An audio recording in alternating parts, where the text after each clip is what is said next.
Can you all hear? All right. This is a little soft, I think, but if you could all have a seat, please. And I'm supposed to do an important housekeeping thing I'm not to forget, and that's to please ask you to turn off your cell phones or to at least put them on vibrate or silent before we get started. I'm Alexa Steifbergen, the Dean of the School of Nursing, and I'm very pleased to welcome all of you this morning to the endowed Helen Erickson Lectureship in Holistic Nursing. We have several endowed lectureships here at the School of Nursing, and these are a great bonus for our school in that we're able to supplement the things that we can do as part of our regular education offerings here at the school. But this one is special in that we are lucky to have with us the honoree, the person for whom this lectureship was named and endowed, and that is Dr. Helen Erickson herself. Helen, could you stand, please?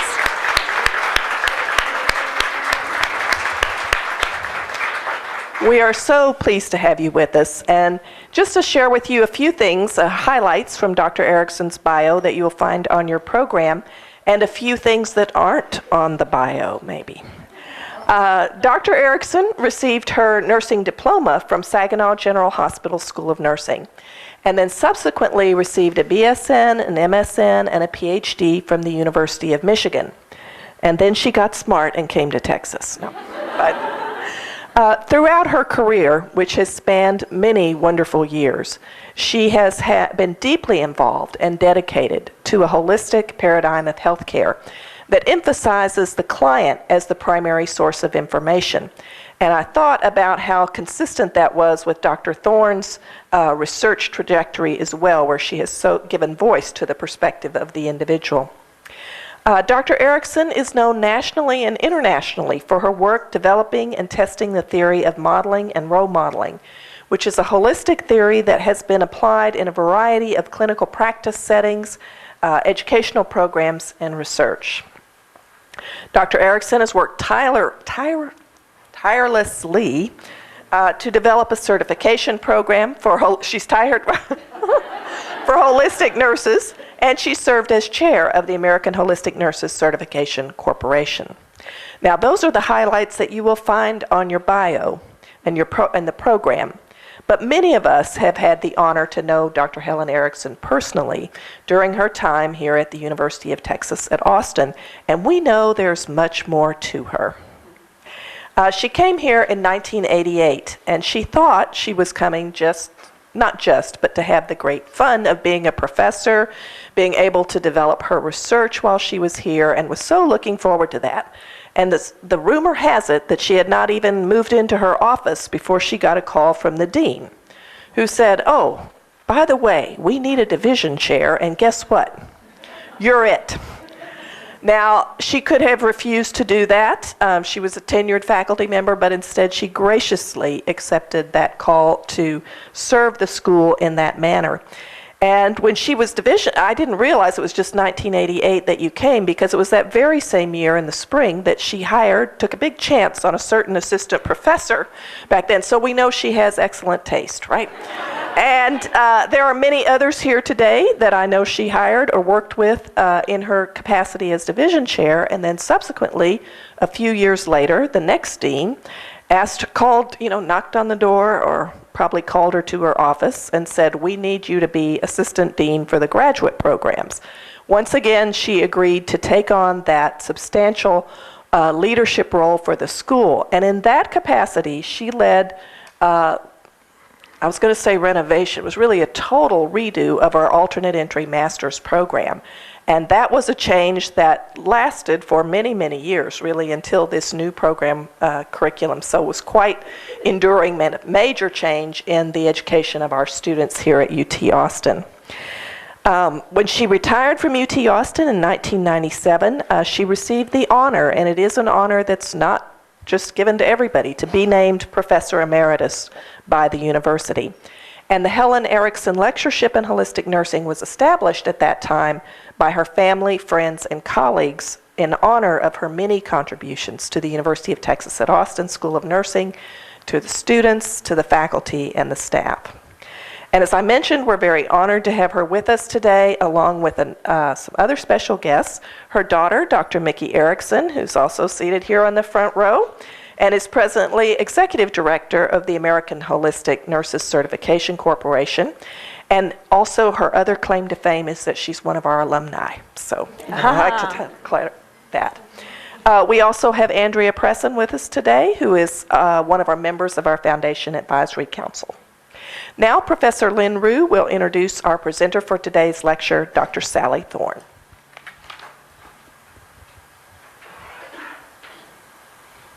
Thank you. Well, I'm really delighted to be able to introduce you to our guest speaker, Dr. Sally Thorne, this morning. Dr. Thorne, as you saw on your program, received her Bachelor of Science degree in nursing with honors and her Master of Science in nursing from the University of British Columbia. She then earned a PhD in nursing and anthropology from the Union Institute for Advanced Studies in Cincinnati, Ohio. Dr. Thorne is currently professor at the University of British Columbia School of Nursing. She is also editor-in-chief of Nursing Inquiry and associate editor of Qualitative Health Research, two highly prestigious professional journals. Dr. Thorne is widely published and has been a visiting scholar and lecturer, not only in Canada and the US, but in other places such as Scotland, Ireland, Denmark, and Tasmania, as well as numerous others. You can ask her later about the Tasmanian one. Dr. Thorne is internationally recognized for her scholarship in the field of illness experience, specifically the experiences of persons with chronic illnesses such as cancer. Her additional areas of scholarship are her focus on developing methods of qualitative research and on the philosophical and theoretical dialogues on the advancement of nursing science. Dr. Thorne currently serves on the boards of the Association of Registered Nurses of British Columbia and the Canadian Association of Nurses in Oncology. She is a fellow of the Canadian Academy of Health Science and the American Academy of Nursing. It is an honor to have her with us today for the Helen Erickson Lectureship in Holistic Nursing. Please help me welcome Dr. Sally Thorne.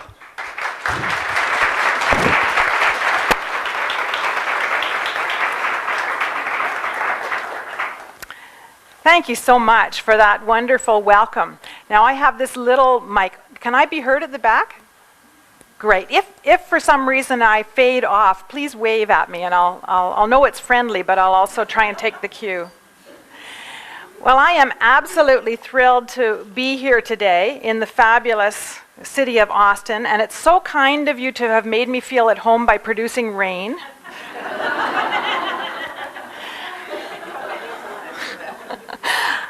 For those of you who may not know Canadian geography, I've pointed to the part of Canada that I come from. We represent the geographical and political left coast.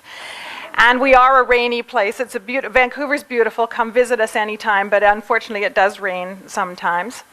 The University of British Columbia and the University of Texas at Austin have a long and interesting history. My former boss, the one who hired me, Marilyn Willman, who came to UBC in 1977 from the University of Texas, Austin. She'd been part of the Texas system as it got created. And I think that was such a complex environment at the time that she ran away to the farthest point that she could come to in North America. But she served as the director and my boss until her retirement 17 years later. So many of my colleagues and many Canadians, until we had PhD programs in Canada in 1991, we were later to do that. Many of my colleagues came to this university and got a very, very fine education. So there is a little bit of a thread that goes on between these two universities. And it's wonderful for me to have an opportunity to be back here. I'm also aware, and as we talk today, you know, we nurses are always understanding commonalities and differences, and of course Americans and Canadians are exactly alike and totally different, both at the same time. And I had hoped to have dinner last night with Dr. Erickson, but the gremlins of travel interfered with that. And one of the things I learned about the commonalities and differences is that I became an alien. And in Canadian language, the word alien actually refers to somebody from outer space. So that was my entry into the country yesterday. Anyway, I'm awfully glad to be here. So, and I'm awfully glad to be here in the context of the Helen L. Erickson Lectureship that represents the work of somebody who has made a tremendous contribution. Sometimes a community doesn't celebrate its local heroes, and obviously you do, but I also want to take an opportunity to talk about the importance of this work. And as you will see, the nature of that work aligns very nicely with some of the arguments and comments that I'm going to make today. That her work and the work of her colleagues, I'm sure that she would acknowledge others involved in this, have led to the Society for the Advancement of Modeling and Role Modeling. And I obviously, not being an expert in it and having experts sitting there right in the front row, I'm not going to provide a lot of details about it, but I wanted to locate some of the central ideas that were developed and the importance of what that work represented at the time and represents now, because they are very currently alive in the sense of being part of the conversations that we're engaged in the philosophical, methodological, and ontological debates of nursing nowadays. The theory and paradigm that was first published in 1983, and there's been much writing since that time, but the 1983 is a classic of that particular time. Now, in today's language, I would frame it a philosophy of nursing. It's very much a philosophical statement, but at that time, as you'll discover, there was not much talk of philosophy in nursing. It was not recognized that nursing had a particularly much credibility in talking in the world of philosophy, and most nurses were hesitant to actually reference in great detail or claim any expertise in philosophy. But I would claim it as one of the philosophical developments of that period of time, much of which was actually known at the time by the name of nursing theory, and that's an artifact of that time. I obviously wanted to point out that there's been many subsequent writings about this. And the other part about this work is that it was drawing on the available theories of the time. It was written in the context of an evolving science, but also in the context of the way other disciplines were beginning to think about human experience. And nursing has never been shy to draw on the experiences or the theory of all the disciplines that are possible. So in a thumbnail, and of course you step on toes as soon as you try and overly simplify or synthesize anybody's theory, but in a thumbnail, a couple of points about that approach that I'd like to highlight to begin with is the notion of commonalities among people. There are certain things that draw us together. There is something coherent about the human experience, that we have basic needs, that we need to connect with one another and pull apart from one another. We experience attachment and loss. We go through various stages in the way we are living in the world and thinking and feeling and engaging, and also there are significant differences among people. And many of these may have to do with things like inherent endowment and belief systems, but very much the socio-political context in which we live, the resources to which we have access, our interpretation of how to engage in those, and those very much influence major and important differences in what we know and what we can do on behalf of our own health. And these are really central and important ideas in that particular model. The modeling aspect of that has to do with coming to know and appreciate human beings and their perspective on the world, developing an image of what the world looks like from that particular perspective. And these are parts of the nursing process where we develop these skill sets to come to know to do this, and then we mirror it back in a particular way, facilitating and nurturing that person and maintaining and attaining and promoting their health. Discovering that expertise that resides within and trying to bring it to the fore. So we're planning unique interventions and facilitating self-care knowledge and resources and action. And that is obviously a gross oversimplification, but those are incredibly brilliant nuggets of this particular way of theorizing what the essence of nursing is all about. So my intent in this particular presentation is to raise a few provocative questions about what we can do with holism in this world of evidence-based practice, and whether these two ideas are inherently incongruent and can't fit together in the same conversation, or whether there is a way of aligning those two. So I want to do that. I need to locate them a little bit within the context of the current thought and action that's going on in our discipline, to describe something of the philosophical, both ontological and epistemological basis of nursing, and the methodological confusions that arise from these tensions. I think holding these two ideas as important and relevant to our discipline and not quite knowing what to do with the two of them in the same sentence creates some significant tensions that we need to think through.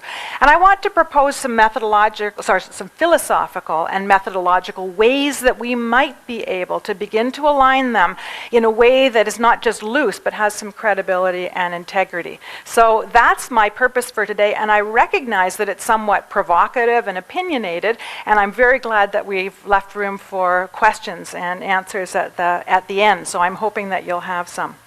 And that questions and answers can also include challenges and throwing vegetables if that's what you'd prefer. So, holism.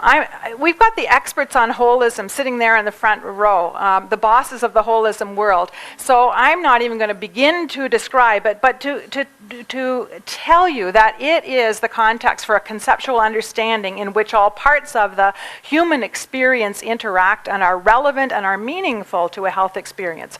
It is a way of thinking about the business of health and healthcare, and particularly about the engagement of nursing in the practice of nursing. And it has come to represent motherhood and apple pie for nursing. You know, it would be pretty hard for a nurse to say, I don't believe in holism.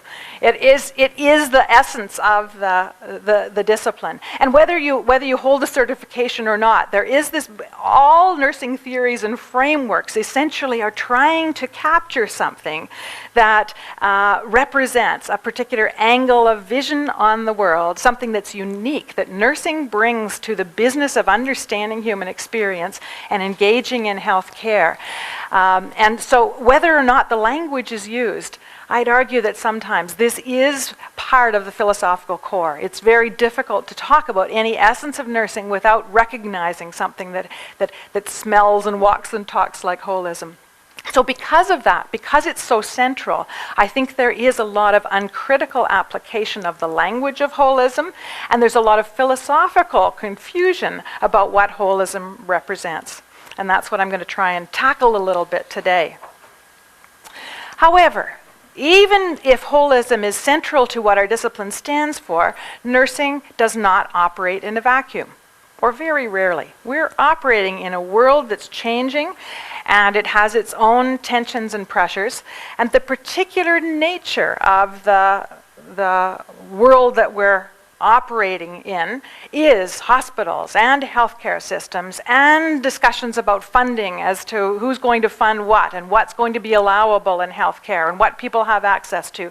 So we are doing this thing that we're doing in this larger context. And this is starting to be what the evidence world is all about.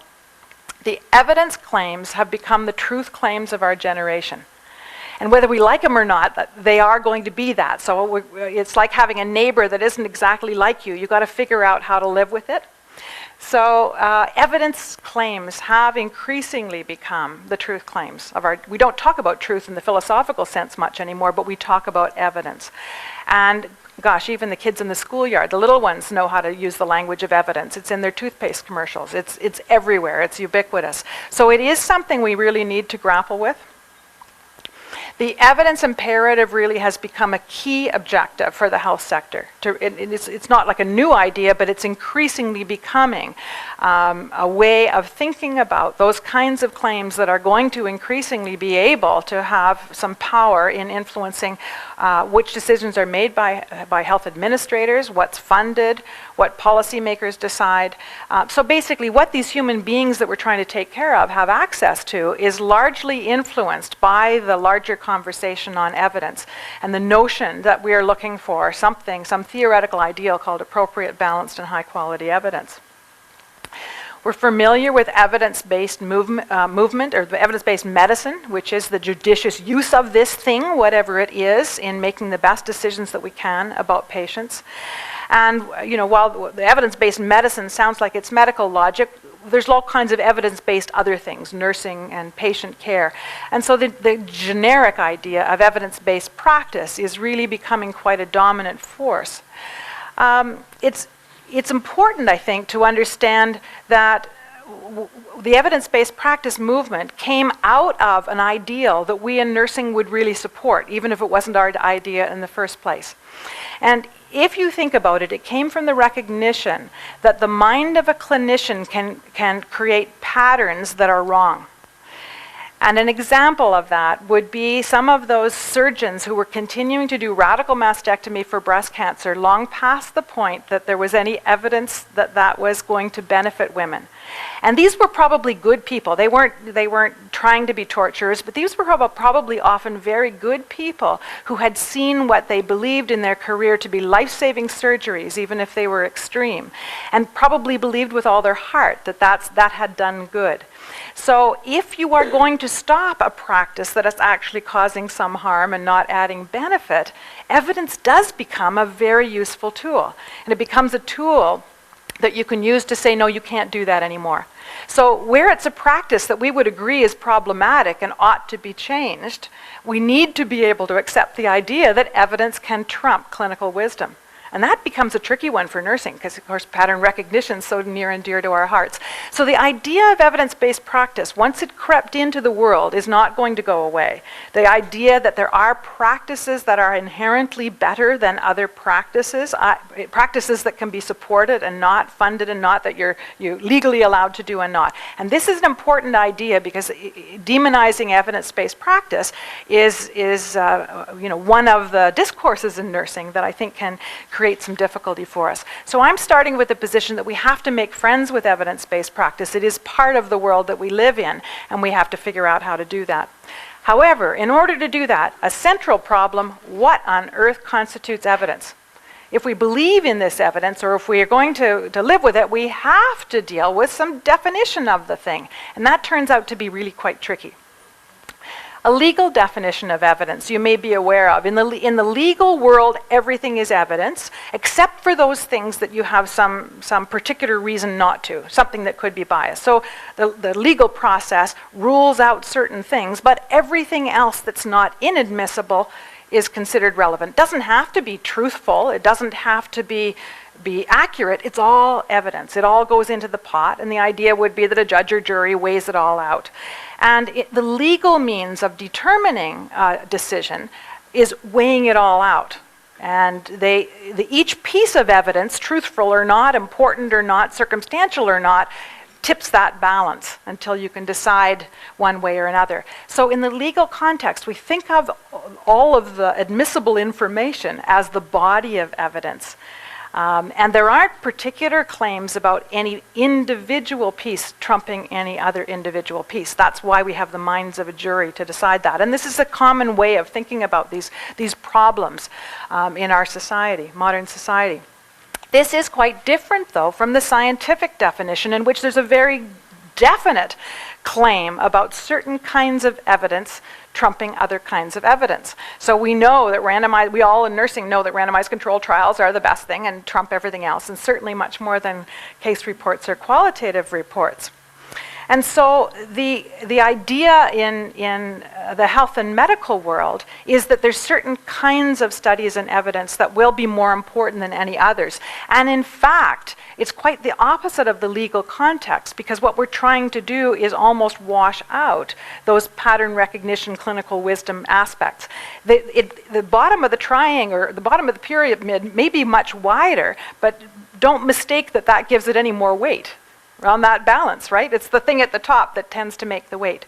So in the evidence-based world, it really is a claim that can be publicly auditable through agreed-upon processes, and especially one that we can take from a synthesis process. Like there have been many randomized control trials. We synthesize them all in the cooker, and we come up with a claim. So as those kinds of claims come to be taken, they will be trumping policy.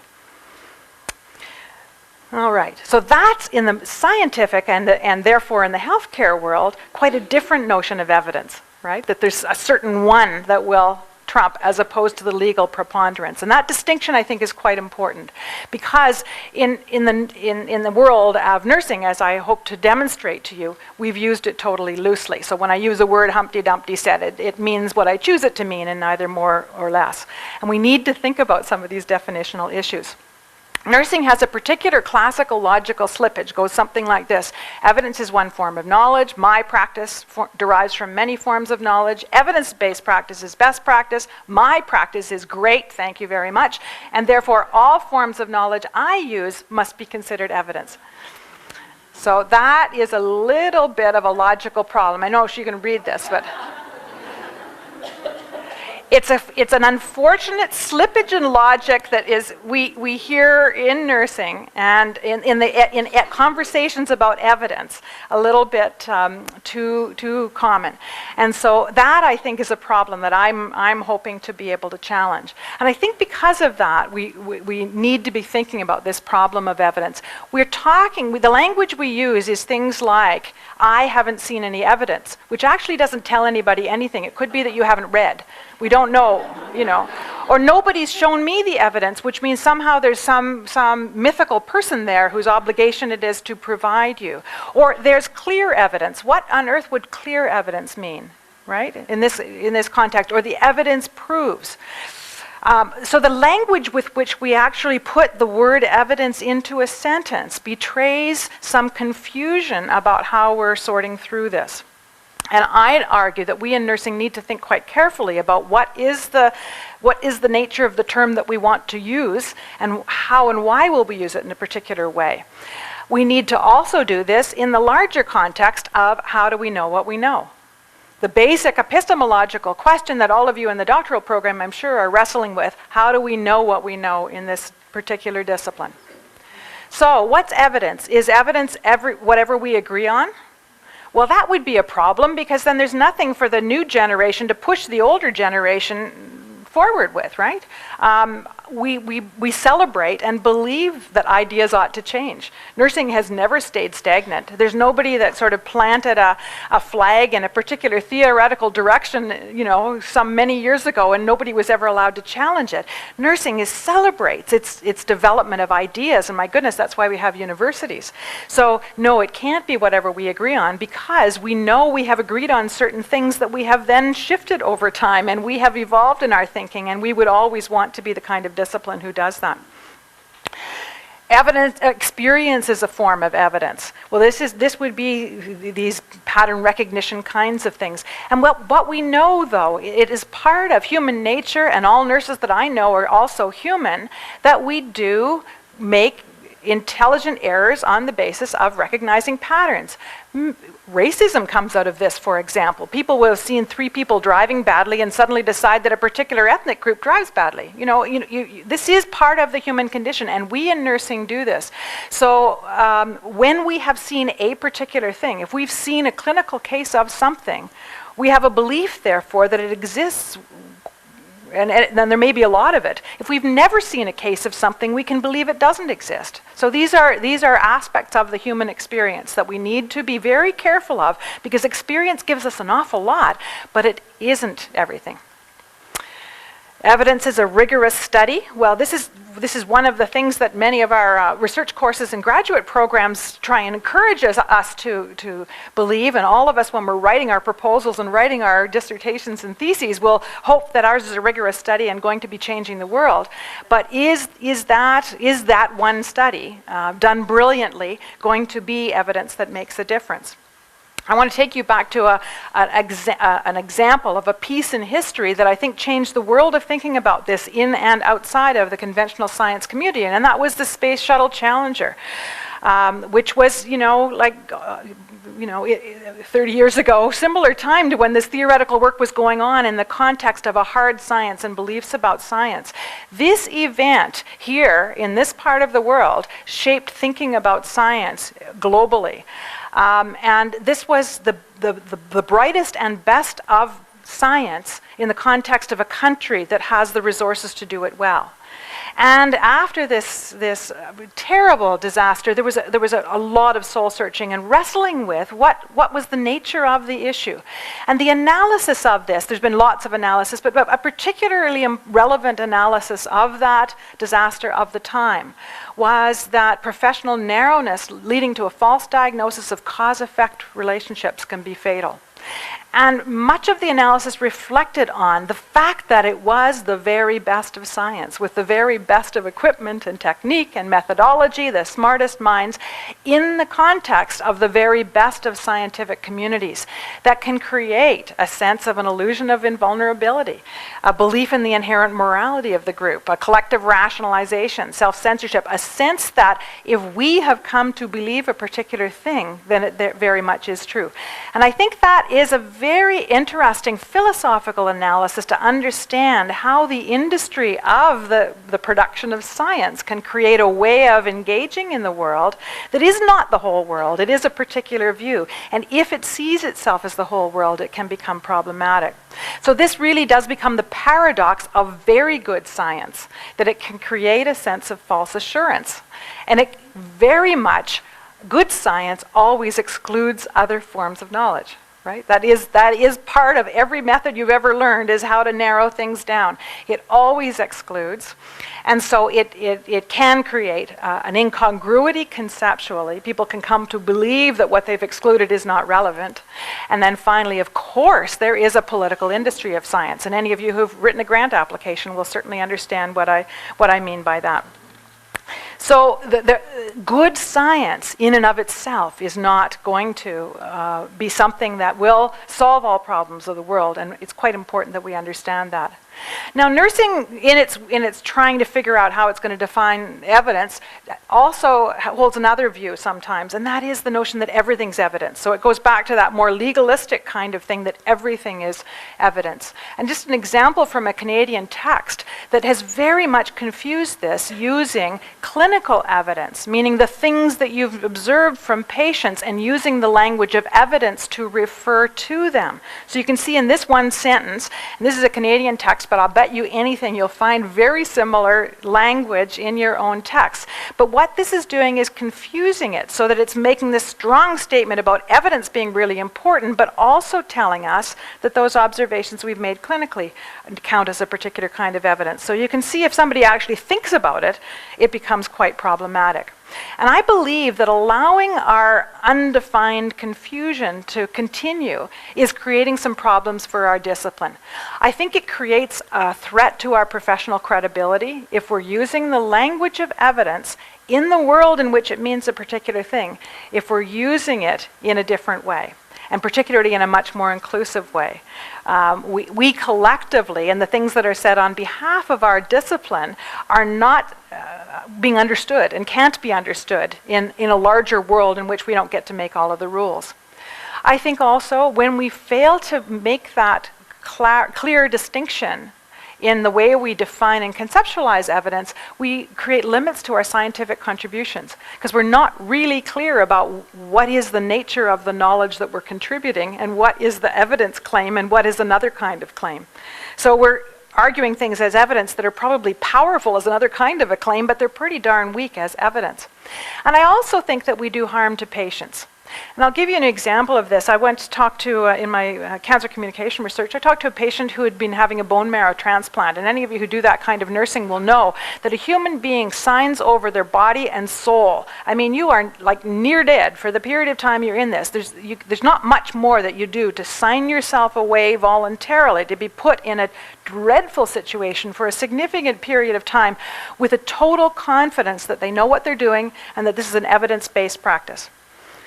You have to accept that it's an evidence-based practice. This particular patient described having a nurse come in during the bone marrow transplant period, feeling totally vulnerable and awful as you would, but having a nurse say, I'm going to do therapeutic touch, and it's an evidence-based healing modality. We all can understand where the nurse is coming from. I mean, I'm sympathetic to the nurse, but imagine the patient who's saying, okay, that's evidence, this is evidence. what's going on, what kind of a system, what is it that I can trust.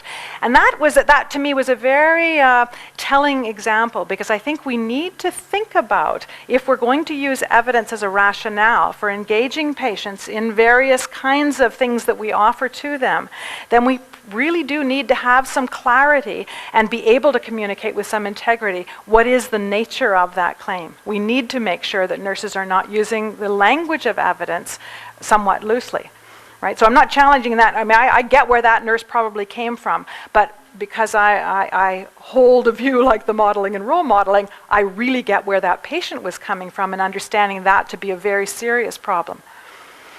Okay. So having laid out that whole territory, I want to then say, are evidence and holism a total contradiction in terms? Like a nurse can't be in one camp or another? Do we need to sit in one side or another? Or is there a way of bringing them back together? Obviously, I think there is, and that's why I'm delighted to have a chance to talk about it today. And I'm going to propose to you what I think are some philosophical and conceptual solutions, and then I'll talk also about methodological solutions. So, do they have to be a contradiction in terms? At face value, they really are, but I think we can find ways of bringing them back together. First of all, we do have to work out what we're going to do with those other ways of knowing. Personal knowing, aesthetic knowing, ethical knowing, socio-political knowing, and there may be more. But these claims about the way nurses know, that most of them came out of Barbara Carper's work, which was, wonderful doctoral thesis work. I mean, amazing to have done something so powerful at that level. But we always will, nursing always will and always must be attending to knowledge at all of these levels and not simply the empirical. So we need to be able to think through what they are and how they fit and how all those ideas work. Historically, we didn't have a lot of philosophy and philosophical wrestling as an inherent part of nursing curricula, but certainly it's found its way into doctoral education, increasingly into master's education, and I think we start to see evidence of it increasingly at the baccalaureate level, that people are being helped to understand the nature of ideas, even if it may not be a Philosophy 101 course, but in the way in which we're engaging with ideas. So nurses need to understand that there is a significant difference between science and reason.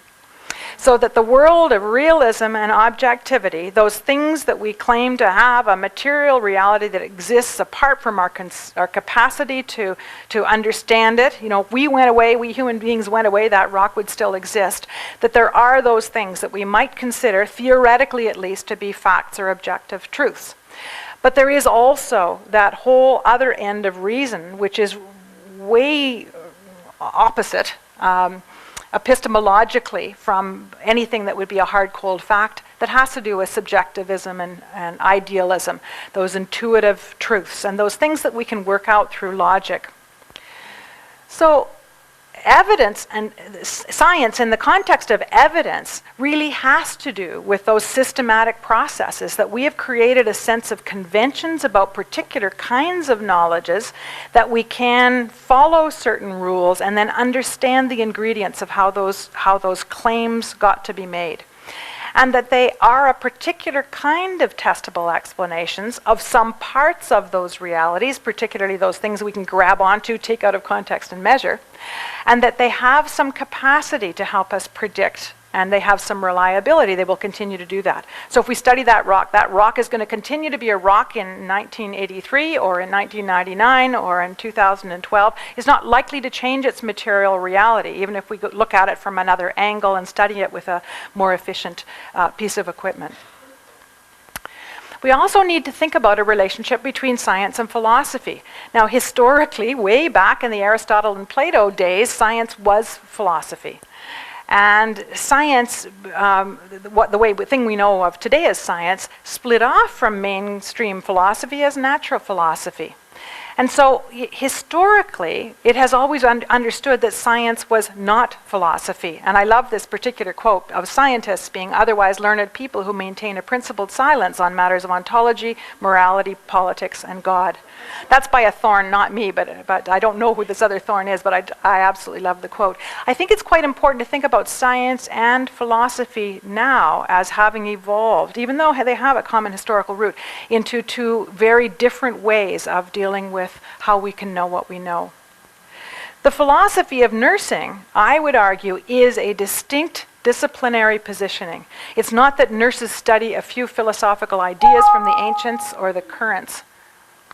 Here, shall I just put restart now? I'll leave it. Okay, he'll know. That's why we have experts. Yeah. Okay, I'll keep talking. The philosophy of nursing is a very different way of knowing in the world.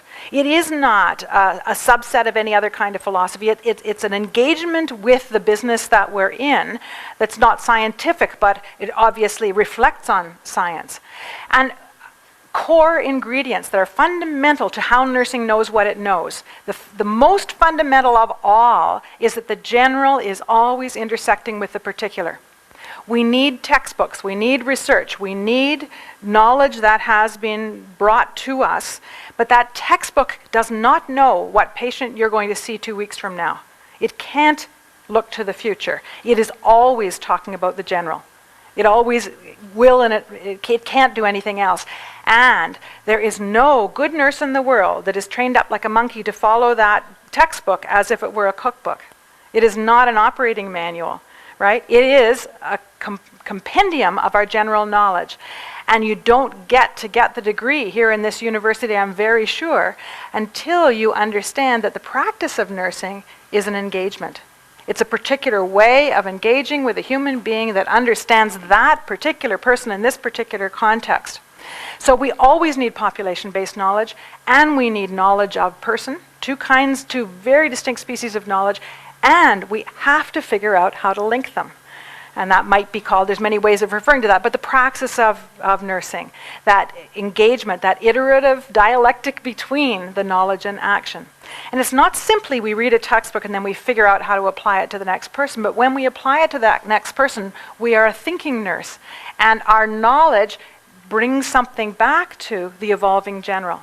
So the general is never stagnant, it never stays still. That's why we keep doing new editions of textbooks that cost a lot of money. But the knowledge is never standing still, but what it's informed by is very much the mind of those users coming back and reflecting on it with more detail. So that's important to understand that these are particular core aspects of the philosophy of nursing that will not go away, and they are enduring, I think, over time. And so we have to really think about, in this business, some alternative ways of conceptualizing this notion of evidence. Is it a property of a particular form of science? Or can we think about it as having a role or a scope of a particular kind of thing in the world of informed practice? So as I've said, my view would strongly be that it's in our interest to consider it as a subset of all available knowledge, and that it enters in certain ways that we will discuss into the decisions that we make with other forms of relevant knowledge.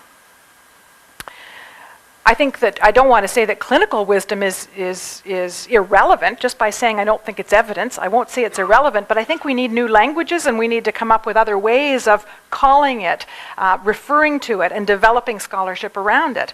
Not that there isn't lots, but I think we just need to take it out of the evidence conversation and call it things like professional craft knowledge, experiential knowledge, expert clinical opinion, all of which are really relevant and all of which should be studied as well. We sometimes fail to study that. We study patients, but we don't study expert clinical opinion. And in fact, that is an important part of the wisdom of our discipline that we can grab onto. Clinical epistemology, the knowledges that go into the application of nursing will always sit right in the middle. You can't be a nurse and function as a hard-code realist or an idealist out there in the extremes of the spectrum. We will always have elements of both, and we will always be bridging that. And it's useful to think about our particular kind of knowledge. A philosopher, a pure philosopher, might say, well, no, you have to take one position or another. You can't sit in both. And every nurse will say, no, I'm sorry.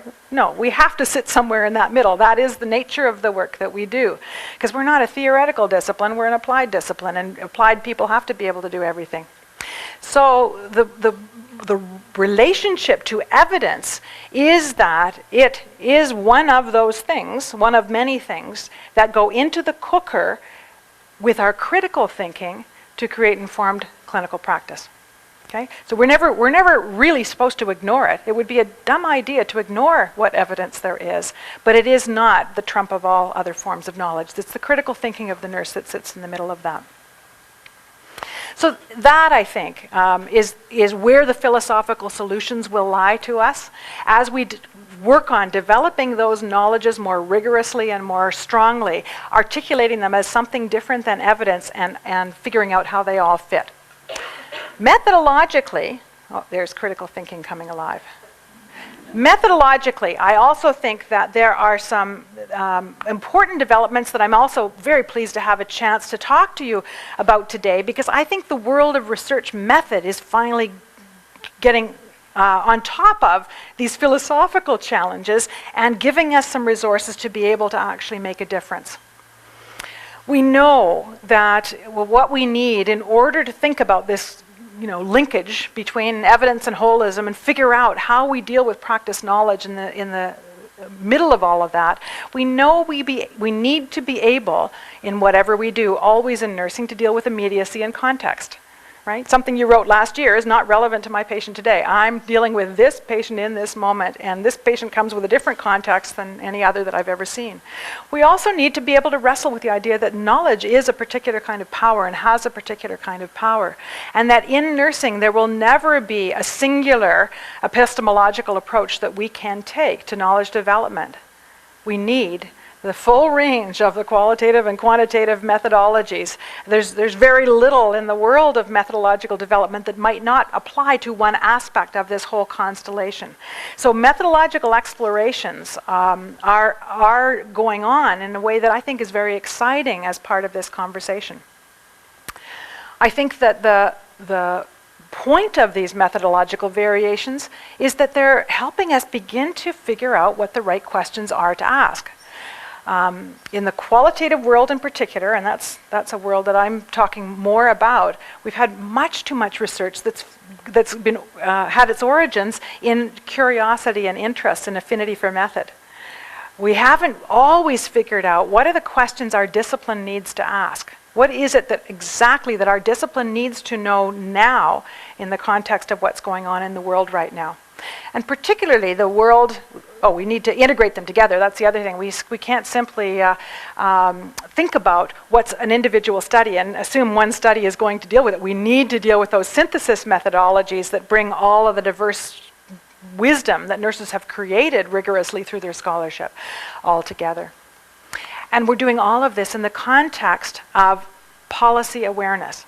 So nurses collectively and individually do need to be aware of who's making decisions. How are they made? What are the ingredients of this government and healthcare administration system? Who sits there? How do they think? What's the basis on which decisions are going to be made? How do we make the knowledge that we're creating more relevant to the questions they're asking today, and more importantly, the questions they're going to be asking tomorrow? So we need to be understanding those policy worlds in a very refined way in order to be able to titrate the research we generate so that it actually meets those needs. We need to think about which kinds of things actually require evidence. So we probably ought to be using our rigorous research methods toward answering those questions for which evidence is going to be needed. There may be other things for which more evidence is not going to solve it. There's big political debates about various things, as I know you're all aware. Some of the ones that get mentioned in the press all the time. Another study that tells you that this is the right thing for a patient is not going to solve the political problem that we may get into when there's resistance against that. And I won't even mention what any examples might be, but you can imagine. And then we need to really have a culture of policy relevance with regard to deciding what constitutes evidence on our behalf. We need to reconceptualize our relationship to science. That science that I was referring to, that big science that has all its problems, is not us. We have some feet in it, we have some tentacles into it, we take some knowledge from it, but it is not us. Even if we call ourselves nursing science, we are not that. We are a different kind of an entity. And to be fair, science itself is reinventing itself. Back in the Space Shuttle Challenger days, there were not very many philosophers of science floating around. There was not complexity theory. There's a whole bunch of evolution of knowledge in the scientists. Even some of the very best physicists have hit the end of what science will answer. So there's fabulously interesting work going on in the world of science. It's also challenging big science. So it's not just that we pull away from it. We're in the context of something moving. But we need to think about how to use our research to bring this clinical angle of vision, this very precious thing that only a nurse can really understand in the way a nurse understands, into the evidence-based context. We need to do that by having a really good understanding of what the strengths and the limits are of conventional science. We need to understand which are those experiential phenomena that are not amenable to measurement, and not to step on toes again. But one of my former doctoral students did an analysis of 300 instruments on spirituality in healthcare. Now, that, of all things, strikes me as one that perhaps ought not to be measured. But then again, my spirituality, it's an interesting subjectivity. I could say my spirituality can't be measured, right? But perhaps we could accept at least 300 people and their funders and their whoever decided that somehow it could be measured. And I don't mean to poke fun about it, but it is an interesting thing. What is it that we ought to be trying to measure and not? What do we do with patterns and experience, commonalities and variation, and critical reflection on context? Context will always be incredibly relevant to nursing. So in order to do this kind of research that's going to actually start to bridge all of this, we have to have both qualitative and quantitative research. Maybe not all of us are going to be expert in the doing of both, but we need to be able to read in both, to talk both languages, to understand the knowledge claims that are being made on the basis of both kinds of scholarship. Now, I will not satisfy the needs of any of you who are hoping I'm going to solve the riddles of quantitative methodology. And we'll have to leave that for others in the conversation. But I would like to say something about the qualitative contribution, because this is the one I feel passionate about, I know something about, and I believe that the qualitative research community has not done a good enough job to really make the contribution of which it's capable. So that's my next agenda, to really encourage us. Theoretically, qualitative research is grabbing that which science misses, that which science misunderstands, those things that really defy quantification, that you can't measure, or you shouldn't be measuring, the things that behave in ways that can't be regularized, and that which changes outside of the context of its natural complexity. We all get that what's relevant about patients is the context they're in. They're different when they walk into your cubicle and they take off their clothes than they were 2 seconds ago out with their clothes on in the changing room. We really get in our discipline that context is everything. You take something out of context, it is not exactly what it was before. So these are the kinds of problems that the qualitative world is thinking itself wanting to solve, and not always doing it as well as it could. The qualitative research methods that we use all come out of their own traditional roots. And the key piece of those roots is that they came out of a branch of science which is very different than the science I'm talking about earlier. They come out of the social sciences. And while there are many methods out there in the spectrum, the prominent ones that were dominant in early nursing, ethnography, grounded theory, and phenomenology, did come out of these social sciences. And what's important to remember about those techniques is that they are not our kind of science. They are not an applied science. A social science is a different kind of an issue. They have a different department in your university. They have a different history and tradition in the humanities and social sciences. And their purpose in those disciplines is discovering laws and principles that help us understand humanity. And their job, essentially the project of those disciplines, is theorizing. It's not action on the basis of that theorizing. Now, there have always been people who take that and actually do something. In the anthropological conferences, there's an applied anthropology world, and that's the one they go to in Birkenstocks, the other one they go to in business suits. So they're the fringe elements of everyone. But it's important to recognize that despite the array of variation that we see in practice, the essence of that discipline, the core structure of that discipline, is toward theorizing. That is not our business. Our business is always solving health problems. We do the theorizing for the purpose of. So in the social science world, there are these two extremes, the measurement end and the inarticulable end, sometimes that works metaphorically to try and capture something that can't necessarily be articulated. And again, like the earlier graph I showed you, these two ends of that which is most measurable and that which is inarticulable and trying to capture it poetically or metaphorically are not the business of nursing. Clinically usable knowledge almost always resides somewhere in the middle of all of that. And this, I think, is incredibly important to remember when we borrow methods that come from other disciplines. These epistemological differences between social science and health science, or any of the applied health sciences, obviously, particularly nursing, I think are tremendously important, and there's something we've not quite wrestled with. And we've got into some methodological problems because of it. Methodologically, we don't really when we say that somebody needs to say which theory they're building their study on, we don't really reflect on what it is that theory privileges and what it is that theory obscures. Just like science, theory always obscures something else. And so the requirement that comes out of science, for sure, to have built our studies on a theory that we've taken from somewhere, have come from, I think, a faulty assumption that nursing itself is not a coherent, thoughtful, philosophical theory. The disciplinary structure of nursing we've almost ignored. Unless we choose, I choose so-and-so's model or something like that. That's the only way in which we've allowed it. We don't have a tradition of saying, I am a nurse, and as a nurse, this is how the logic works. Okay? So the fallout of that borrowed theoretical tradition, where we start our studies saying, I'm working in Banneman's self-efficacy theory or something like that, what we're doing is we're losing that disciplinary grip. We're actually talking in the language of another group that is trying to do something for a different purpose. In the qualitative world, we manipulate those language signifiers. We do all kinds of things like saying, I've reached theoretical saturation. Well, I would never, I'm an educator. I would not let an undergraduate graduate if they believed that having seen 100 people with this hip surgery, that there's no way in which they're going to find somebody with any difference. Okay? Do you see what I mean? Theoretical saturation is an idea. I mean, I get where it comes from. You have to stop collecting data somewhere.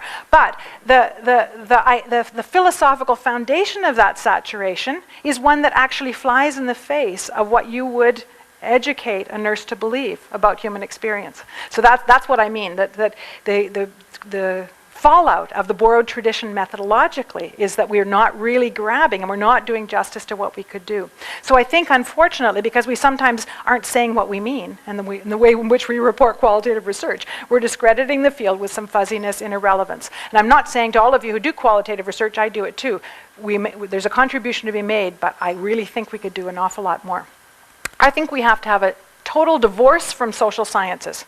We can still be friends with our sociologist and psychologist friends and work with them in an interprofessional way, but we need to own our own space and recognize our discipline as a powerful and important reason for doing research in and of itself.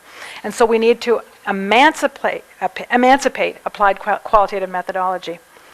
Take it beyond simply describing and theorizing into working with knowledge in the interpretive way that nurses always do. There's no nurse that will ever stop at describing a phenomenon. It's not in the nature of a nurse to say, people get anxious when they come into my clinic. The nurse always goes into the so what? What do you think that's about? What do we do about it? It's the mind of a nurse that always takes an idea beyond description.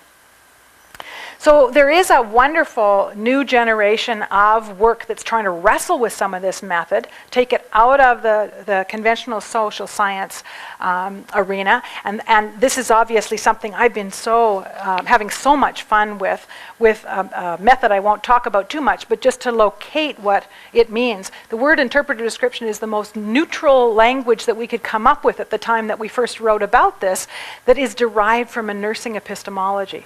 Its whole point is to take method out of the traditions that claim to own the wonderful technique that we all want to use, but to guide it by a nursing epistemology. So that I think, shamelessly, like all nurses, we should be able to take ideas from whoever has great ideas, but it is our call how they work in the thinking of our particular discipline. So we need to be able to take technique, but not baggage, from those theoretical disciplines, and there's fabulous technique to be taken. But we need to take it in the context of understanding what it means and represents in a coherent logic of our particular discipline, so that we're using theory as a tool and not as the ultimate purpose. And my goodness, doesn't this sound an awful lot like the philosophical position that was being put forward in the modeling, role modeling, theorizing? Something that's written 30 years later will, of course, be using different language in different contexts, but philosophically, this is another incarnation of, I think, the very same core logic. I don't spend my life writing dry methodology. I think I'm writing the passion of nursing expressed through methodology. And this particular way of thinking about how we could use qualitative research, whatever you call it, differently within our discipline, is that we really can start to say, instead of just studying whatever I want to study because it's interesting, I want to take my technique and use it as a corrective to big science. In whatever my substantive world is, if I'm a pediatric nurse or an oncological nurse, I get what the scientific claims are heading into. I can see where those problems are going. I go to conferences and I listen, and I can guide my qualitative research so that it corrects some of the misunderstandings that are possible by virtue of what we know about populations in particular. Something that's very hard evidence may tell you that 97% of the population believe a certain thing. And any nurse will tell you we still care about that other 3%. What they believe is relevant too. So we need to have that corrective to big science. We need a gap filler because we know that science can only work on the basis of what it can pull out and measure. And that will always be only a part of the context that's relevant to us. So as we deconstruct that and we understand how measurement instruments are created and what it is they're gathering, we can, and we understand that well, we can guide our research to say, so what else needs to be put into the equation? How can I specifically target my study into that which would not have been grabbed by the measurement? Patient satisfaction after going to hospital. My goodness, we know all the flaws, and you can measure that easily, but what else is happening for patients when they sign those things? Illuminator. Obviously, there are aspects of human experience that we can use qualitative research to bring them alive, to show these things that are hiding in the shadows, those things that hide behind the main story, what's going on in human experience. And we can bring that into the light so that people can see that. And once having seen it, it becomes part of their awareness. The variance interpretator. And I think nursing is all about these tomatoes. This really is the essence, that when you look at that, the job of a nurse will always be to figure out how to nurse all of those tomatoes. Yes, we recognize they all fit in the same category. They got the same name, but we recognize them all as tomatoes. We're going to work out a way of nursing each of those. And so our research, qualitative research, is a wonderful tool to be focusing on the way in which we practice that variation, how it is we detect and what we do on the basis of that knowledge. Certainly it's a challenger. Some of the core ideas, political ideas, ideological positions that we understand affect certain of our populations differently, we can use qualitative research to challenge that. And lastly, and obviously, the humanizer. To bring into a human perspective, an understandable perspective, something that does not quite hit that human connection if it's seen only numerically. So if qualitative researchers are increasingly focusing their their efforts on those things that only qualitative research can do in the context of understanding how this evidence argument thinks, then I think we can really start to make a difference and bring what nursing contributes into this larger discussion. So I actually think that there is a wonderful connection between holism and evidence-based practice, a connection that we can build on. I think nursing is always going to be at that intersection of philosophy and science. It's always going to be informed by the general and the particular, and that it's always going to be guided by this intimately felt, dynamic, and evolving moral mandate. We've got a heritage of philosophers like Helen and her colleagues who have set up this moral vision. And by moral vision, I'm talking about a nursing moral vision, a moral vision that comes with the card that you've got that says that you're a registered nurse. You have taken on the mantle of something that is a unique and privileged position, and not simply a status, but it's a way of conceptualizing the world that we own ourselves. And I think this provides us with this direction for enacting practice. So it's the job of you, the next generation, to really refine some of these methods that we're going to use to develop this knowledge, to take it further, to make it more powerful, to make the voice of what nurses uniquely know loud enough and clear enough that it can be understood by those who need to understand it. To align nursing knowledge with policy making much more effectively, and to bring that nursing angle of vision to the public domain of healthcare decision making, including to the wider public. The rest of the world can benefit from what it is that nurses contribute to the problem. Whatever kind of nursing you are and wherever you fit, whether you take care of patients every day, whether you theorize every day, there is a role for all of us as part of this conversation. We're all part of what nursing is and can represent to the world. So, the next steps are all yours, and I thank you so much for the time.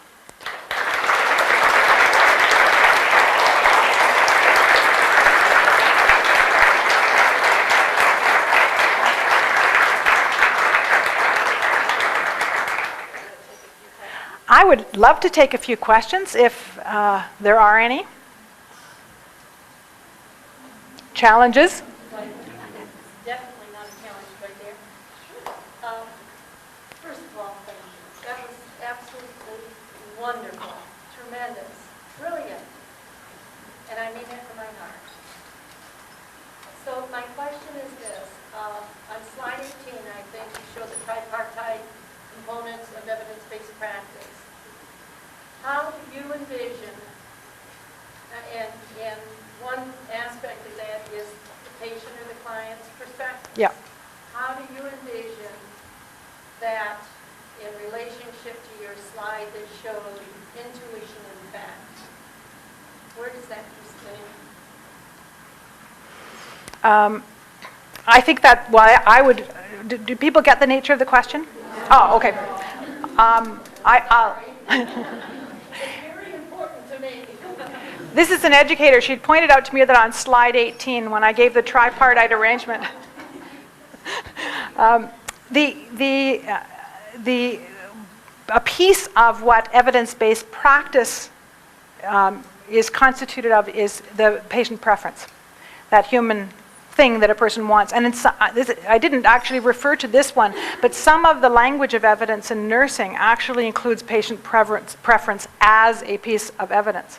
Right? You can see that, like clinical wisdom, is getting to be you can see why I would think that that's a problem to call patient preference as a piece of evidence.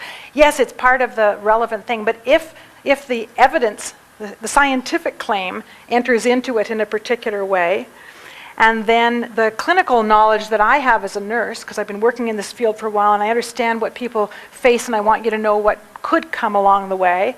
And then another very important piece is patient preference. Right? The decision is never simply what the evidence says. The evidence says you ought to do something in a particular way. You need to get your affairs in order before you go in the bone marrow transplant because, each human being will come into the experience in their own particular way. So that evidence-based practice, or I'd rather call it, as many do, evidence-informed practice, means that the nurse must pay attention to that evidence. That scientific knowledge that, if there is any, that points us in the direction of there being certain things that work better for certain populations than others, are quite important. If we know, for example, that there's fairly likely, from a population point of view, to be a tremendous amount of nausea and vomiting, and you're not likely to be able to get out of bed when you have this particular kind of chemo, it is not very fair to not inform a patient of that, right? And in my practice, I may have seen how people need to manage their life and plan ahead in order to know how they might be able to manage that. And I might give people a range of that, because obviously I would be nursing tomatoes and I would understand a variation. But whether that patient chooses to take that is a matter of patient preference. And I think that patient preference is another way of articulating that subjectivities and the human experiential variation that all of our nursing models and all of our conceptual frameworks were pointing us toward. All of those are the structure to say, I don't just go in and say, what do you want? But I, the informed nurse, have a way of thinking about patients, a way of organizing knowledge about their bodies and their souls and their minds and their past experience, and wrestling with it and processing it in order to try and grasp as much as I can. Even if you're not telling me in words what you want, my job is to try my best to come to know that. And I think that is really the work, that's the species of knowledge that the great theorists were all pointing us toward. And it's a very different, it's not science in the same sense the other kind of science. It's not science in the same sense of the evidence being science. It's a different kind of knowledge. And any nurse worth their salt has to have both. So patient preference, I would very much find it problematic to consider it a form of evidence, because I think that muddies the knowledge. And I think instead what you could say to a nurse is that you will come into situations in which the evidence seems fairly clear that a person ought to do X and that a nurse ought to do X. But I am very clear that your preference, your informed preference, is the opposite. And so it's in the nurse to make that judgment. There may actually be times in which a nurse wants to. Doesn't that third component not just say patient preference, but patient perspective?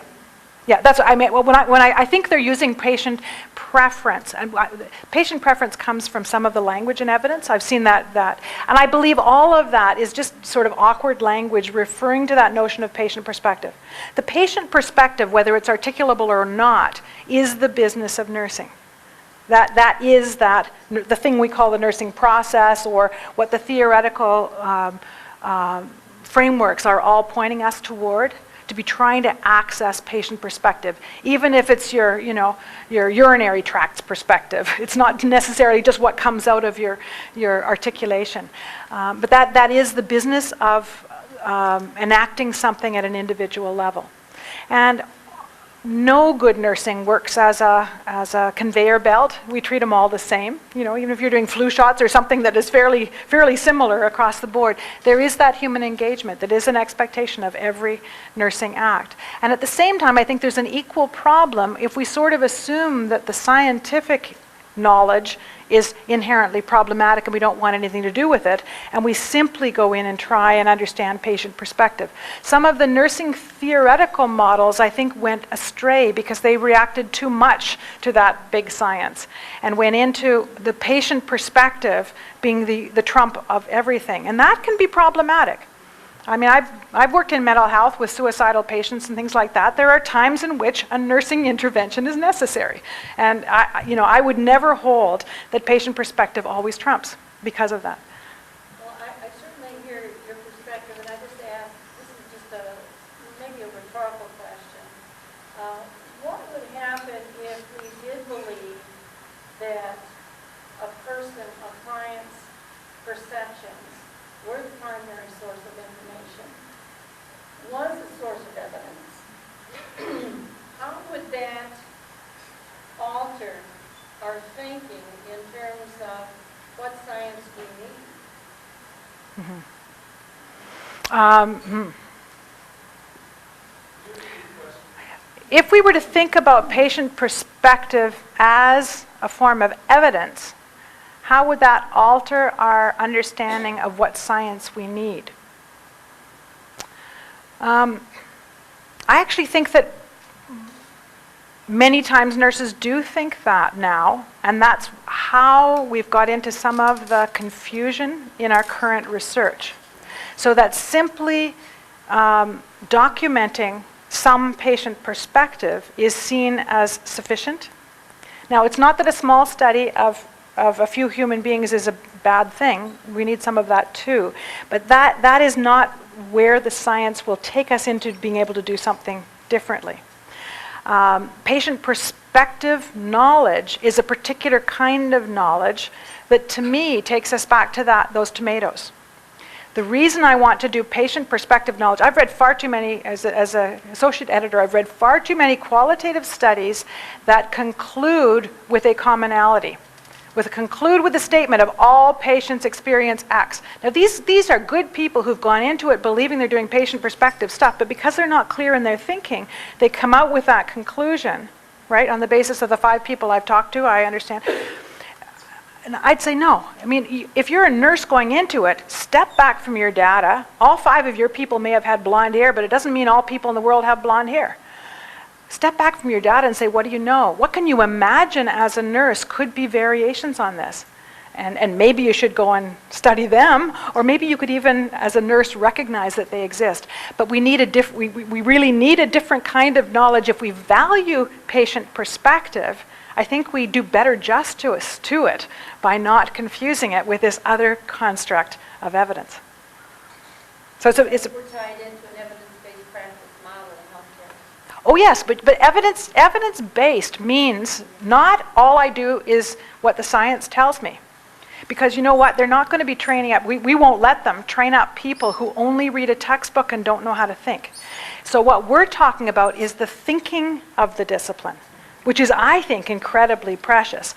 In the days of the theoretical models, they were calling it nursing theory.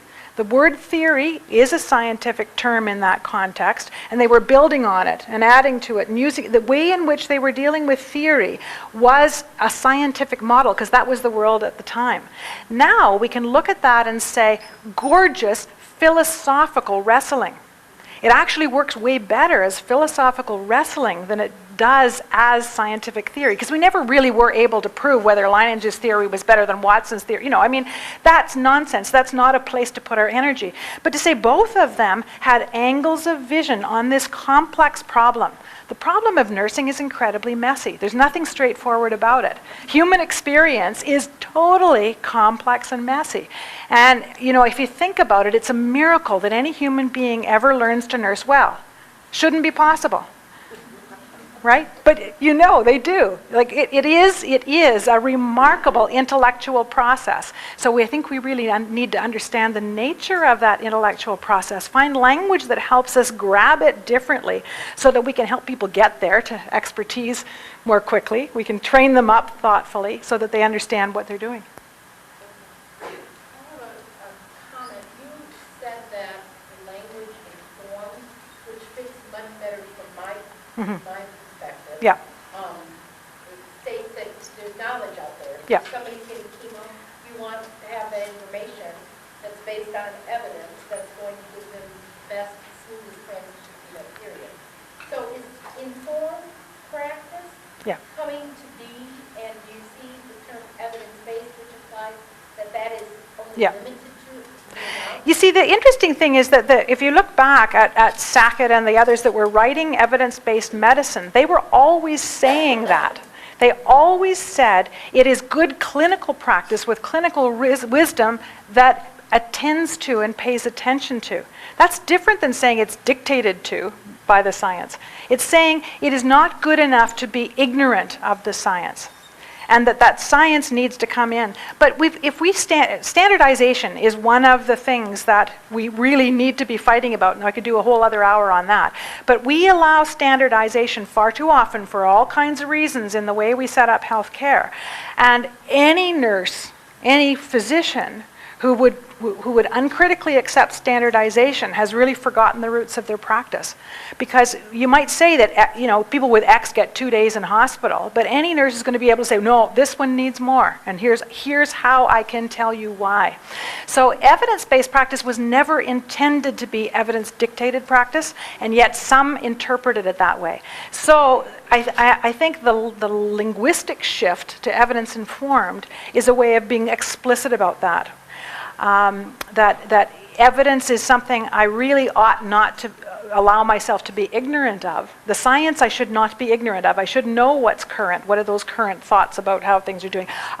In this world, of course, as patients have so much more access to competing evidence claims, everybody and their granddaughter is on the web as soon as you've got the cancer diagnosis, and coming up with all kinds of evidence-based claims as to what you ought to do. So we really need a generation of nursing that is very capable of handling competing claims about evidence and sorting out what constitutes a particular kind of claim that we would treat as a population-based science. I mean, I would hope nurses would not ignore that. At the same time, practice is practice. So it's informed by that, but never dictated by that. And I would say equally, in that model, nursing always, always, always pays attention to patient perspective. Even if your patient is unconscious, we all get that we have ways of trying to get as close as we can to who that patient is and what the context of that patient is. So there's no basis on which we ever give that one up. And equally, I don't think we should give up the idea of evidence in that particular scientific sense. By making the definition of evidence far too broad, we paradoxically have lost that, and we have some sloppy practice. So I think it sounds a bit like language games, but I think that we really are aiming in a very similar direction. Yes? So as a member of the alternate entry program, I know that I and my peers have had training in other disciplines. And we're very excited to enter nursing, but I feel like in general we feel like we've gained a lot of important knowledge from our other experiences that we want to bring into the field of nursing. So within research in particular, and especially in this conceptualization of holism, what space do you see for research done by people that have been trained in various forms of social science research or other evidence-based practices, maybe within biology or even business management, or kind of what role do you see for those that have multidisciplinary training? Fabulous. And I think you're the future of nursing, really. People that come in informed with a wide range of different disciplines. Personally, my niece is in an alternate entry program, and her undergraduate degree is in English. She always thought she was going off to get a PhD in English, and she just sort of decided I could read anyway. I want to do something useful in my life. So I'm watching this. I think that what I would suggest to you, and I hope this would be true, that the way in which you would think through and design a study before you came into nursing, and the one that you would create once you left nursing, will be substantially different. It may claim to be using the same method, but the angle of vision, your understanding of the implications of the way in which you handle ideas, the impact that they potentially have on human beings will be different and informed. And that, I think, has been the subterranean shadow of what we've been doing. You can read a piece of research and it doesn't say it comes from a school of nursing, but you ought to be able to see the lens of nursing. So it's trying to bring that lens, illuminate that lens, if you will. I think that the skills and talents of all of those disciplines, we need all of the methodology and technique we can use. But when you finish nursing and say you had an undergraduate degree in sociology, I believe that you will think differently about which of the technique you would use and why and how. You will draw from it with a very powerful angle of vision that's your professional angle of vision. So that the technique of anything in the world, nursing has no shame about stepping into anywhere. There's no science or field of study that we couldn't potentially be interested in because we are in the human business. You know, everything could potentially be relevant to us. But most of us will never say, I am an expert philosopher or sociologist or kinesiologist. You may have come out of that field. When you bring it into nursing, I think the nursing lens will be taking something with that. So I think the richness that comes to nursing from people who bring that skill set. If you were only trying to recreate yourself as a sociologist who happens to have this credential, then we'd have a problem, and you might not actually pass your final exams. You know, I think your faculty would get that. But nursing will only do better by having people come in with very different angles of vision, and I hope that your educational program puts you in a room with people who come from different kinds of disciplines and different kinds of perspectives, so that the anthropologists, and we've actually had a geologist come into our program. Can you imagine? That was really fun. And I mean, he said, geology is just like nursing. It was wonderful. Like, from him, rocks are all different. So I thought, oh, you know. But you mix these angles of vision and you put them into a motivated nursing problem, and I think that the world's better. So I congratulate you for doing that. And I congratulate your program for having set up that kind of academic program. I think that's very much one of the ways of the future. Thank you. Thank you.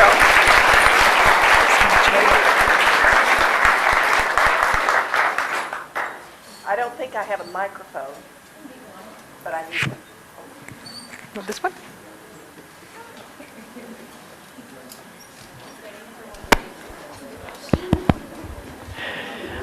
Dr. Thorne mentioned that there was a connection between her school and ours with Marilyn Wellman, and I'm going to take her out to see the cornerstone of this building, which has Marilyn Wellman's name on it. Because when she was president, or whatever they call it, the System School of Nursing, she and Frank Irwin and Lady Bird Johnson, all their names are on the cornerstone to this building, which is out in the courtyard. So we have one little something for you to take back. You can pull it out so you can remember where you were. Oh.